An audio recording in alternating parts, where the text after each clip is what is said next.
buat saya ini adalah kasih karunia. Setelah tahun 95 terakhir saya kemari ke Surabaya ini, ke Malang ini.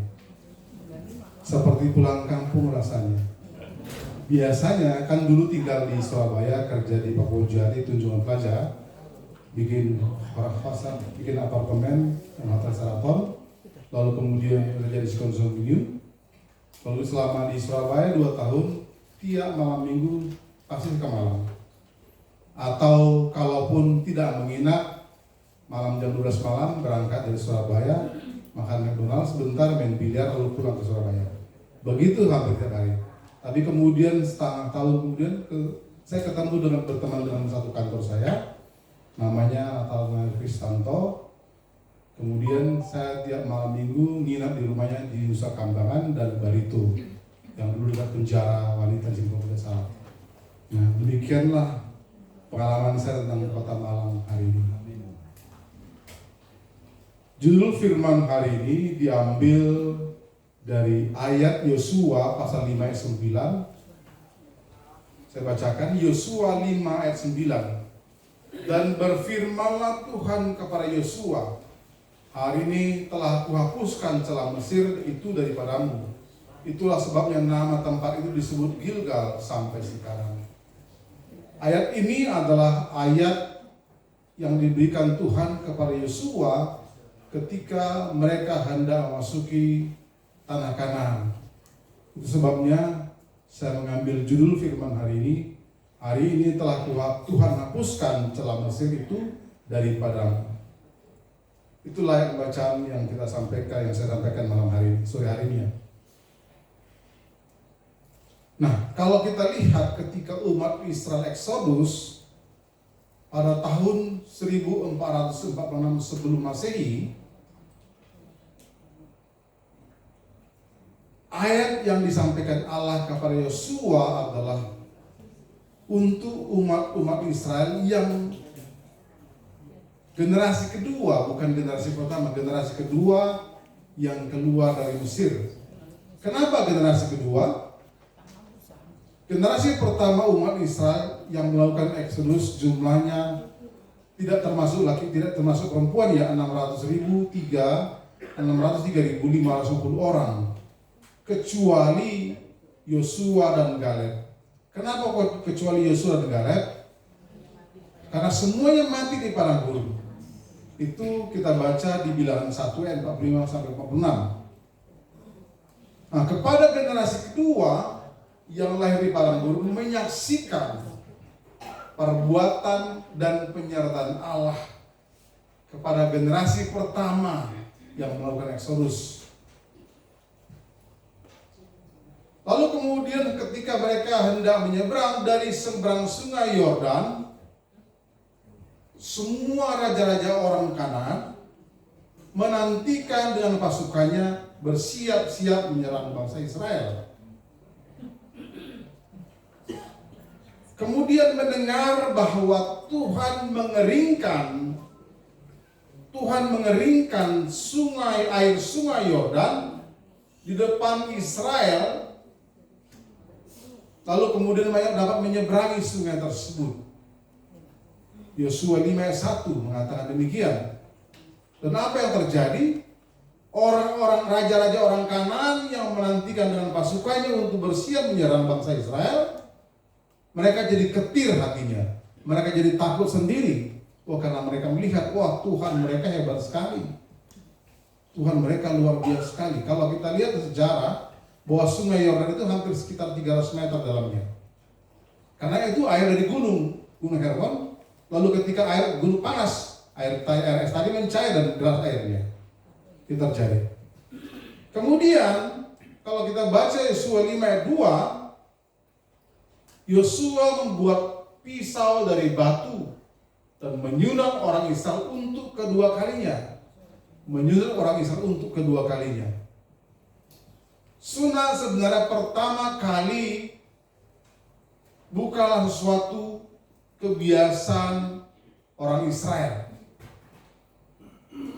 Pada mulanya sejak Abraham di daerah timur dekat Kuno telah diadakan upacara sunat. yaitu peralihan antara anak-anak menjadi dewasa. Itu pada mulanya.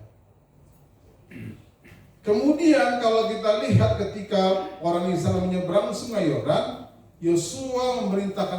Allah memerintahkan Yosua untuk menyunat bangsa Israel. Begitu juga dengan Abraham. Ketika Allah menyuruh Abraham untuk bersunat, adalah untuk menunjukkan pembaruan makna dari upacara sunat. Yang sebelumnya adalah untuk menunjukkan dari anak-anak menjadi dewasa, tapi ketika Allah menyuruh Abraham untuk bersunat, untuk memberitahukan pembaruan dari makna sunat. Jadi bisa dikatakan bahwa makna baru dari sunat tersebut bukanlah sekedar upacara peralihan dari anak-anak menjadi dewasa, tetapi memperbaharui makna dari upacara sunat tersebut. Apa itu maknanya? Tanda dari perjanjian bahwa engkau menjadi umatku, bahwa engkau akan masuk kembali ke tanah yang telah kuberikan kepadamu. Jadi pertanyaannya, untuk apa Allah memerintahkan sunat kepada generasi kedua dari Mesir, dari orang Israel yang keluar dari Mesir, generasi kedua? Yang pertama adalah alasan utama mereka harus bersunat karena generasi pertama yang masuk ke Kanaan, generasi kedua yang masuk ke Kanaan ini belum bersunat. Karena 603.000 orang, 550 orang semuanya mati. Kalau kita baca bilangan 14 ayat 34, di situ dikatakan semua mati. Dan ayat itu mengatakan, biar kamu tahu rasa, Tuhan bilang begitu kepada mantra saya. Biar kamu tahu rasa. Generasi kedua yang masuk ke tanah Kanaan bukanlah orang-orang yang merasakan penderitaan di Mesir. Berapa tahun mereka tinggal di Mesir? 430 tahun. 400 tahun diantaranya mereka menderita dan dianiaya sebagai budak bagi bangsa Mesir. Meskipun mereka tidak mengalami penderitaan dan dosa-dosa seperti yang dialami generasi pertama selama 330 tahun tinggal di Mesir, tapi mereka mendengar dan menyaksikan orang tua mereka melakukan aib dosa. Kalau kita baca Kejadian 15 ayat 13 dikatakan bahwa mereka 400 tahun diperbudak dan dianiaya selama 400 tahun. 400 tahun diperbudak, dianiaya adalah kondisi kehidupan yang tidak dapat berbuat apa-apa. Bayangkan 400 tahun. Pernah gereja enggak? Pernah beribadah enggak? Pernah memberikan persembahan enggak kepada Tuhan? Enggak pernah. Pertama kali yang memberikan persembahan kepada Tuhan di mana? Di Gunung Sinai. Keluaran 3:12 mengatakan demikian. Lalu kalau kita baca Yosua 5 ayat 5, Yosua 5 ayat 5 dikatakan, sebab semua orang yang keluar dari Mesir itu telah bersunat. Tapi semua orang yang lahir di padang gurun dalam perjalanan sejak keluar dari Mesir belum bersunat. Jadi alasan utama mereka disuruh bersunat adalah generasi kedua belum pernah disunat. Artinya bukan artinya sunat satu kali dua bisa ya, bukan. Karena belum pernah disunat. Nah, kalau kita baca Kejadian Yosua 5 ayat 9 tadi dikatakan, telah kuhapuskan celah Mesir. Maksudnya adalah Tuhan telah menghapuskan aib Mesir, dosa-dosa yang bangsa Israel lakukan selama di padang gurun. Telah kuhapuskan celah Mesir.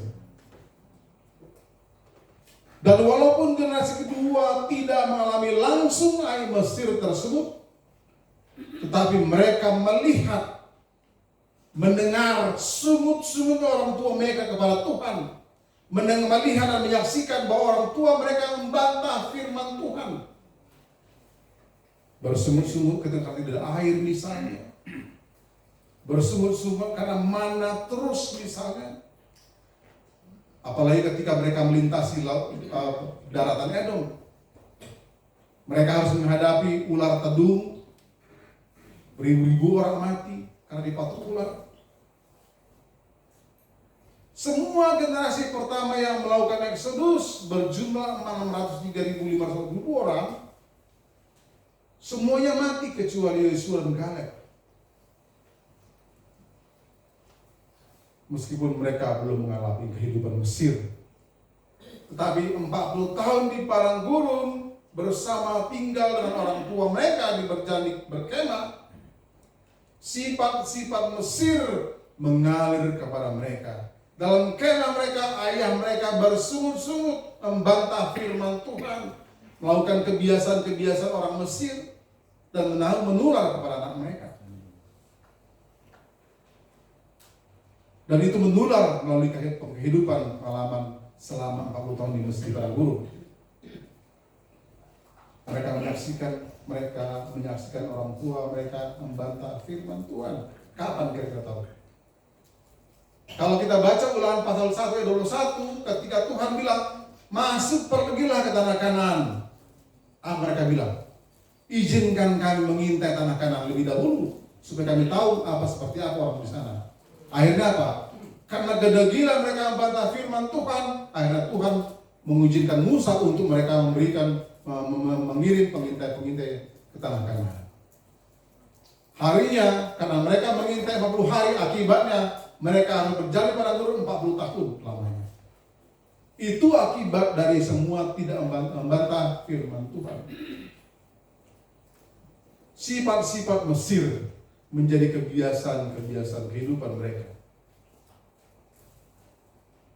Lalu kalau kita baca di Alkitab, mereka ini, generasi kedua ini, telah dijadikan Tuhan sebagai ganti mereka, generasi pertama yang telah mati di padang gurun untuk masuk ke tanah Kanaan, tanah perjanjian tersebut. Anak-anak mereka ini akan memasuki tanah Kanaan, tanah yang telah dijanjikan kepada Abraham, kepada Ishak dan kepada Yakub sebagai tanah perjanjian bagi mereka. Sementara ketika mereka hendak menyeberangi sungai Yordan, ketika orang-orang Kanaan mendengar bahwa Tuhan mengeringkan air sungai Yordan, umat Israel dapat menyeberangi sungai Yordan, hati mereka menjadi tawa dan ketir ketika Tuhan orang Israel itu dapat menyeberangkan mereka, mengeringkan air sungai Yordan, dan mereka dapat menyeberang. Mereka menjadi takut sendiri. Dalam situasi yang kritis demikian, Allah menyuruh Yosua untuk menyunat semua generasi yang lahir di padang gurun yang belum disunat. Sunat adalah proses membuang darah yang kotor melalui memotong kulit khatan seorang laki-laki. Proses memotong kulit khatan ini adalah proses sunat secara lahiriah. Tapi kalau kita lihat Yosua pasal 5 ayat 9 dikatakan, hari ini telah kuhapuskan celah Mesir daripadamu. Kata celah Mesir berasal dari kata Yarim. Artinya apa? Suku asli orang Mesir. Dari ayat ini, ketika Allah menghapus celah Mesir, Allah bukan memerintahkan suku asli orang Mesir bukan dimusnahkan. Kenapa jangan dimusnahkan? Bukan dimusnahkan suku asli orang Mesir. Dosa timbul dari mana? Secara lahiriah telah mereka bersunat. Dosa timbul dari mana? Dari hati kan? Itu sebabnya Nabi Yeremia mengatakan, sunatlah kulit khatan hatimu. Hatimu yang disunat. Yeremia 4 ayat 4. Coba satu orang baca. Yeremia 4 ayat 4. Satu orang boleh baca?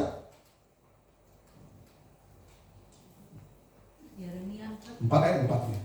Yeremia 4 ayat 4. Sunatlah dirimu bagi Tuhan, dan jauhkanlah kulit katan hatimu, hai orang Yehuda dan penduduk Yerusalem, supaya jangan murkaku mengamuk seperti api, dan menyala-nyala dengan tidak ada yang memadamkan, oleh karena perbuatan-perbuatanmu yang jahat. Terus Tuhan bilang, sunatlah kulit hatimu, bukan sunat syariah. Dan letak akar semua dosa terdapat dari hati. Musa kalau kita lihat menjelang matinya pun, ketika dia hampir menyeberangi sungai Yordan tadi Tuhan tidak izinkan, dalam khotbah perpisahannya mengatakan apa? Ulangan 10 ayat 6 mengatakan, Musa berpesan kepada generasi kedua di padang gurun, sebab itu sunatlah hatimu dan janganlah lagi kamu tegar tengkuk. Sunatlah dirimu, sunatlah hatimu dan janganlah lagi tegar tengkuk. Janganlah menjadi orang yang keras kepala, itu Tuhan pesankan lewat Musa. Nabi Yeremia pun sama. Ketika umat Israel degil, ketika orang Israel membantah firman Tuhan, bilang, sunat kulit hatimu, buang.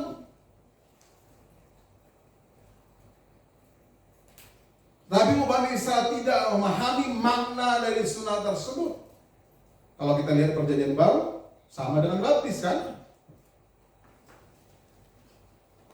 Tetapi kalau kita lihat kemudian pun mereka hanya melakukan sunat secara jasmani. Umat Israel tidak bisa taat kepada Tuhan, menyingkirkan ketaatan, melainkan hanya melakukan secara rupiah. Sama seperti kita orang Kristen, kita datang, ada yang disebut nama Kristen napas kan? Natal Paskah datang, hari Minggu datang lagi melayani datang. Tapi buat apa? Tuhan bilang, aku bukan seperti kamu. Aku bukan menjadi anak kecil, tapi Tuhan melihat hati kita.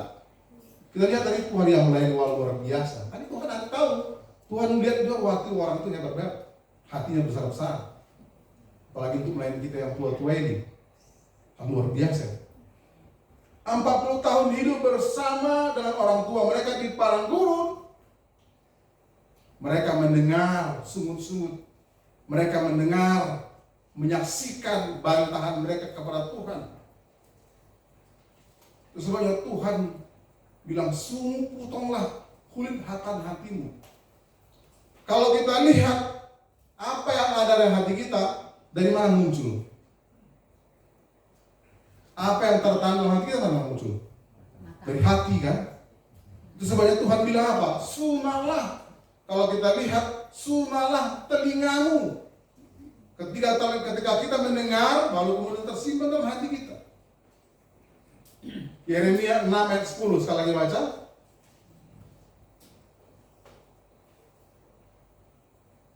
Kalau kita lihat ya ini, teguran dari Tuhan kepada bangsa Israel. Saya bacakan, kepada siapakah aku harus berbicara dan bersaksi, supaya mereka mau memperhatikan. Sungguh telinga mereka tidak bersunat, mereka tidak dapat mendengar. Sungguh firman Tuhan menjadi cemooh bagi mereka, mereka tidak menyukainya.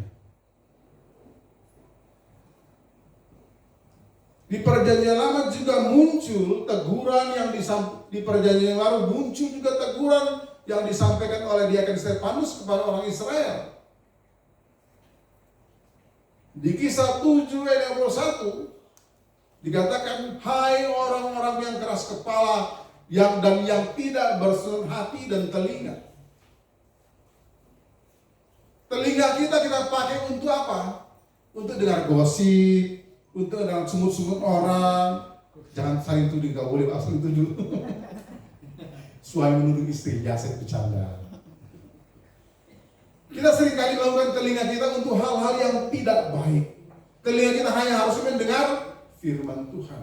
Karena firman Tuhan yang membuat kita hidup, bukan yang lain.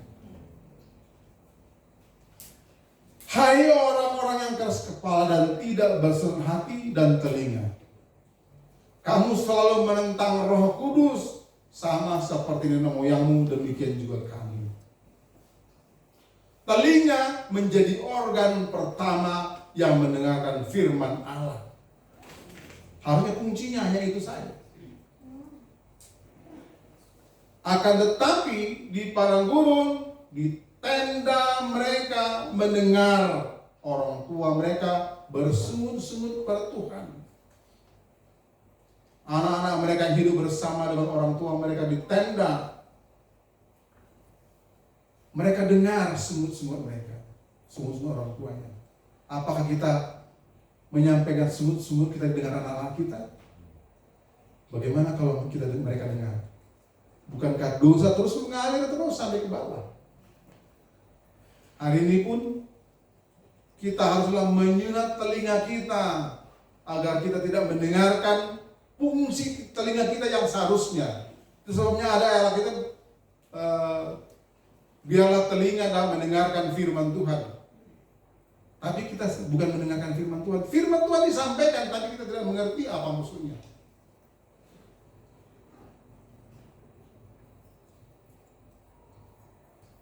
Yang kedua, apa alasan yang kedua? Sunat adalah tanda dari umat perjanjian. Tanda dari umat perjanjian.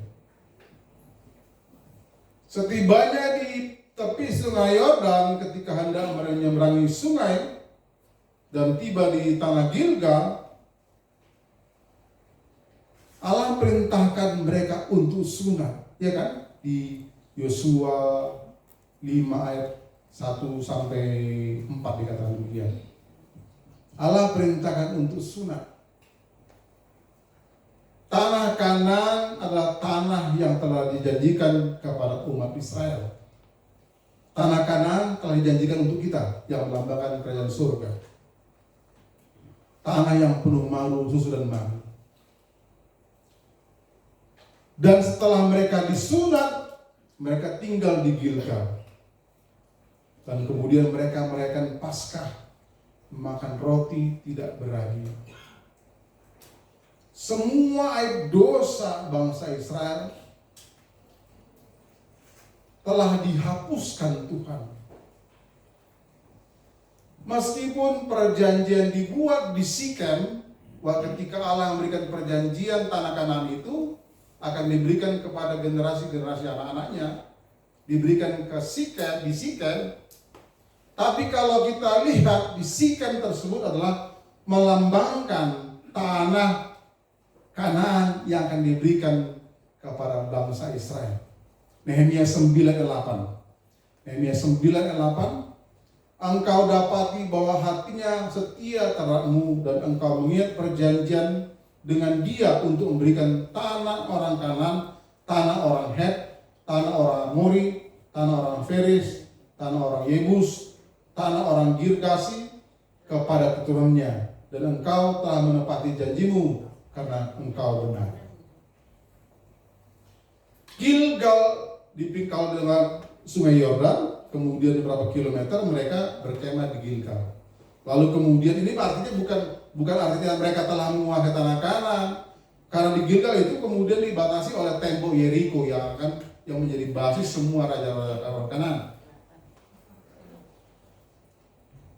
Gilgal tadi menjadi pos terdepan untuk menaklukkan tanah Kanaan.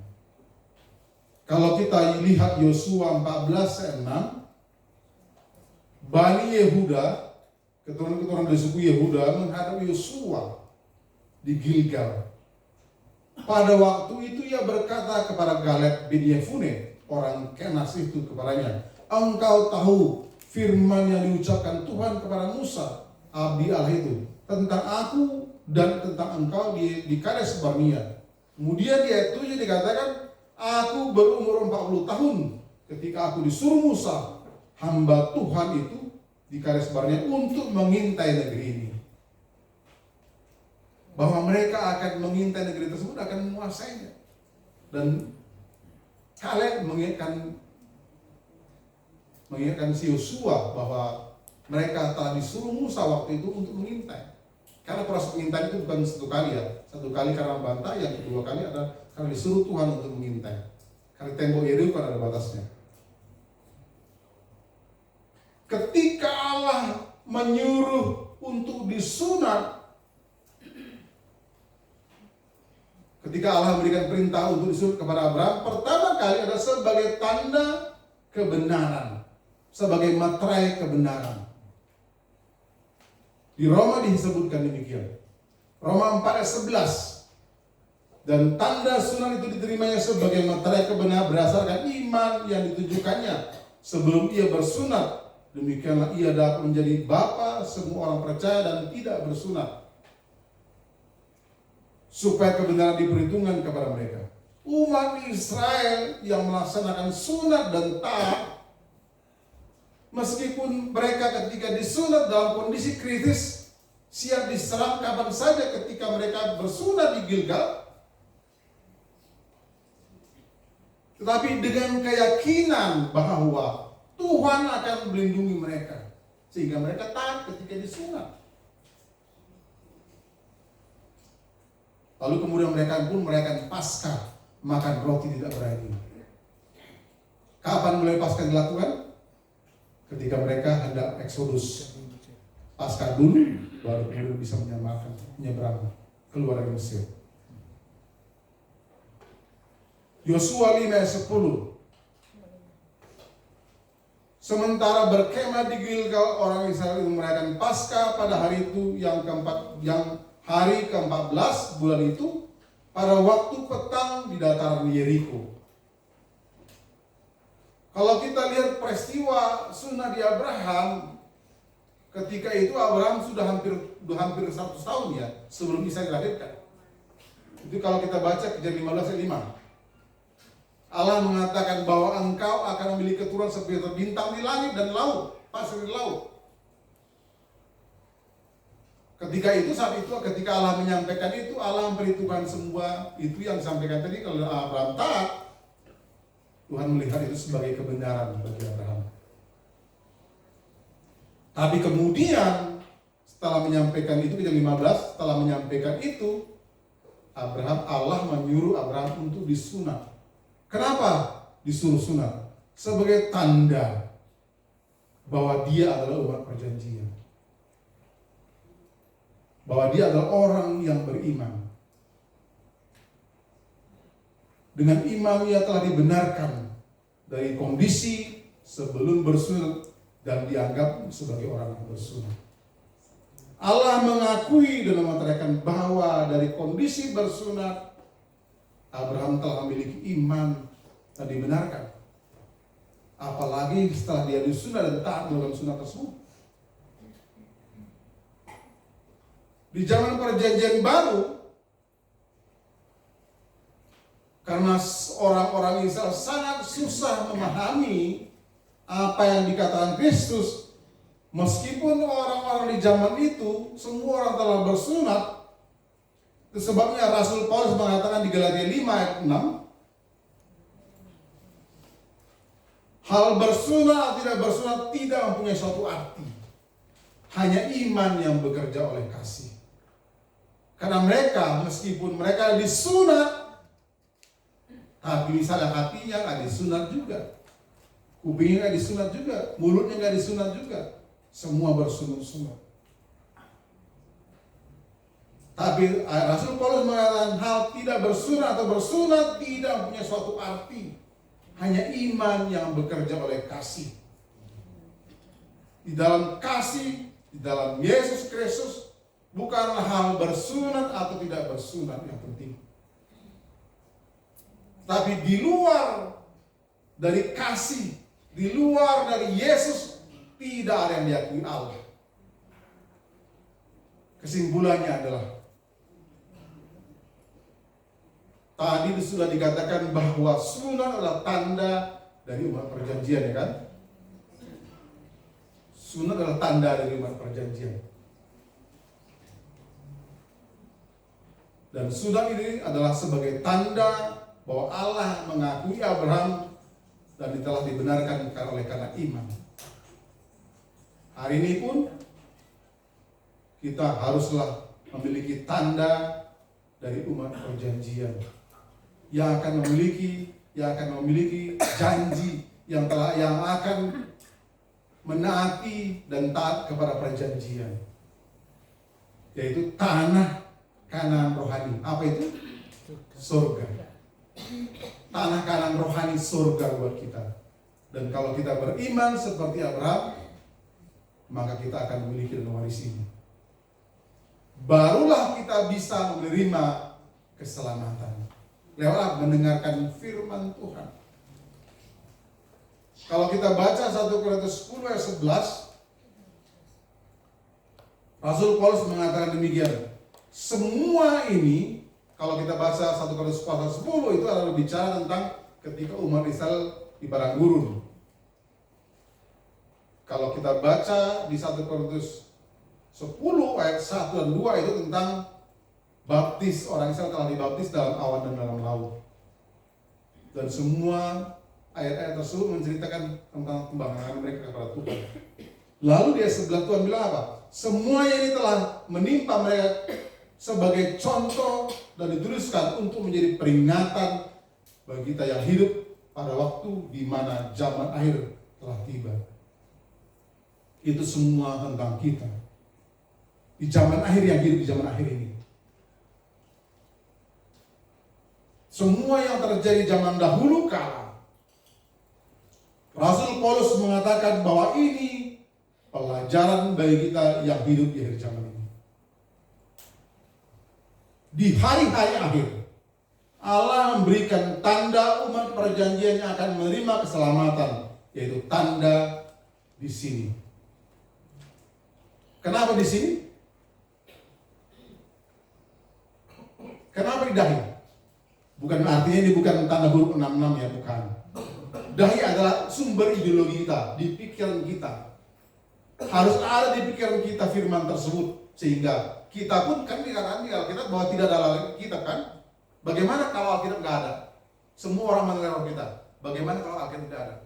Harus luar kepala semuanya. Bukan hafalan ya, harus menjadi darah dan daging, dimeteraikan di dahi kita. Allah memberikan cap yang bertuliskan dengan umat perjanjian. Artinya kita harus menerima cap, barulah bisa menerima keselamatan. Wahyu 7 ayat 2 dan 3, Allah memerintahkan hamba-hambanya untuk dimeteraikan. Saya baca ayat 2. Dan aku melihat seorang malaikat lain muncul dari tempat matahari terbit, yang membawa materai Allah yang hidup, dan ia berseru dengan suara nyaring kepada keempat malaikat yang ditugaskan untuk merusakkan bumi dan laut. Katanya, ayat 3, janganlah merusakkan bumi atau laut atau pohon-pohon sebelum kami memeteraikan hamba-hamba Allah kami pada hari dahi mereka. Itu yang katakan di dalam Wahyu pasal 7. Dan kalau kita lihat di Wahyu 9, saat malapetaka sangkakala kelima datang muncul, saat itu pun diperintahkan jangan merusakkan rumput-rumput di bumi atau di rumput-rumput tumbuh-tumbuhan atau pohon-pohon, melainkan hanya manusia yang tidak memakai materai Allah yang disurat-suratkan. Dan saat ini adalah waktu untuk kita apa? Waktu yang diberikan oleh Tuhan kepada kita untuk menerima kasih karunia. Dan kalau kita baca kitab Wahyu kan tentang ada waktu, ada masa setengah jam. Ini bukan secara rupiah ya, bukan secara rupiah. Itu adalah waktu yang sedikit waktunya untuk kita menerima kasih karunia. Jangan kita lewatkan. Sebabnya ketika Tuhan bilang jangan tinggalkan hari Sabat, jangan jauhkan persekutuan. Ibaratnya pengelola berapa ya mengatakan jangan jauhkan persekutuan. Jadi ketika kita berkumpul mendengarkan firman Tuhan, jangan kita lewatkan. Sehingga ketika kita mendengarkan firman Tuhan, kasih karunia akan diberikan kepada kita kalau kita menerimanya. Dan semoga kita semua menjadi orang-orang yang mengambil kesempatan tersebut. Dan ketika Tuhan datang pun, ketika malapetaka datang pun, kita tidak dimusnahkan. Ketika Tuhan sendiri turun dari surga dengan seruan dan suara dari penghulu malaikat, semua aib kita bisa dibuang dan dihapuskan. Bagaimana caranya? Tubuh roh jiwa kita harus terpelihara. 1 Tesalonika 5 ayat 23. Semoga Allah damai sejahtera menguruskan kamu seluruhnya, dan semoga roh, jiwa, dan tubuhmu terpelihara sempurna dengan tak bercacat pada kedatangan Yesus Kristus Tuhan kita. Artinya apa? Kita harus menyunat telinga kita. Kita menyunat hati kita. Kaki kita, langkah kita, dan terlebih lagi menyunat diri mulut kita. Supaya amarah ketika ada perselisihan atau salah tangan dengan kiri kanan, kita tidak merongrong tersebut kita sebut. Supaya ketika Tuhan datang turun dari surga, Tuhan pun melihat kita tidak bercacat tubuh roh jiwa. Dan pada akhirnya apa yang terjadi? Tuhan mengangkat kita ke surga. Ketika kita menyunat hati kita, menyunat telinga kita, dan tetap hidup benar di hadapan Allah, maka Tuhan sendiri akan mengangkat kita dan menyongsong Tuhan di angkasa. Tuhan yang datang mengangkat kita dan menyongsong Dia di angkasa. 1 Korintus 15 ayat 51 sampai 53. Saya bacakan, ini ayat terakhir. 1 Korintus 15. Kalau boleh baca buka dan bergantian. 51, 52 dan 53. Baris ayat sebelah kiri ayat 51. Yang tengah ayat 52, yang kanan ayat 53. Sama-sama dibuka Alkitabnya. 1 Korintus 15 ayat 51 bagian kiri, ayat 52 bagian tengah, ayat 53 bagian kanan pinggir. Sudah? Kita baca sama-sama 3, 2, 1, 1. Sesungguhnya aku menyatakan kepadamu suatu rahasia. Kita tidak pernah mesti semuanya, tetapi kita semuanya akan diubah. Ayat yang kedua, tengah. Dalam sebidang kata pada waktu nanti yang terakhir, sebab nanti akan berbunyi dan orang-orang mati akan dibangkitkan dalam keadaan yang tidak dapat binasa, dan kita semua akan diubah. Yang ketiga.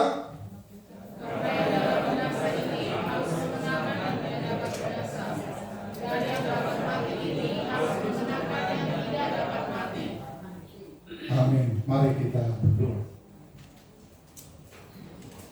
Allah Bapa yang hidup, Allah yang penuh kasih karunia, firman setiap hari kami dengar dan terima. Tapi seringkali firman-Mu berlalu begitu saja. Kami tidak dapat menyimpan di dalam hati kami. Sebelum firman tersimpan dan tinggal dalam hati kami, Bapak, tolong kiranya firman-Mu yang sampai kepada kami semua. Pertama-tama kami menyunat telinga kami, lalu kemudian menyunat hati kami, agar firman-Mu itu dapat kami dengar. Yang firman yang kami dengar tidak lewat begitu saja, tapi lewat memahami firman Tuhan yang disampaikan. Firman-Mu itu masuk ke dalam hati kami dan menyunat semua yang kotor dari dalam hati kami. Menyunat isi hati kami, dan hanya Bapa dan firman-Mu yang tinggal dalam kami. Hari ini adalah hari Tuhan ketika masuk ke Yerusalem untuk yang terakhir kalinya, dan minggu depan adalah minggu sengsara. Bapa, kami tahu bahwa Yesus Kristus hanya untuk menanggung dosa sehingga Ia diderita. Bahwa tolonglah agar kesempatan dalam minggu sengsara ini yang Engkau lalui ini adalah ganti kami yang berdosa. Bapak, tolong dalam minggu ini pun kami dapat menyunat segala keinginan kami, menyunat segala keinginan hati kami, menyunat segala keinginan telinga kami untuk mendengar hal-hal yang tidak baik, dan menyunat seluruh tubuh kami Sehingga saat hari kebangkitan-Mu, kami pun dapat bangkit bersama dengan kebangkitan-Mu. Terima kasih Bapa. Di dalam nama Yesus Kristus kami ucap syukur berdoa. Amin.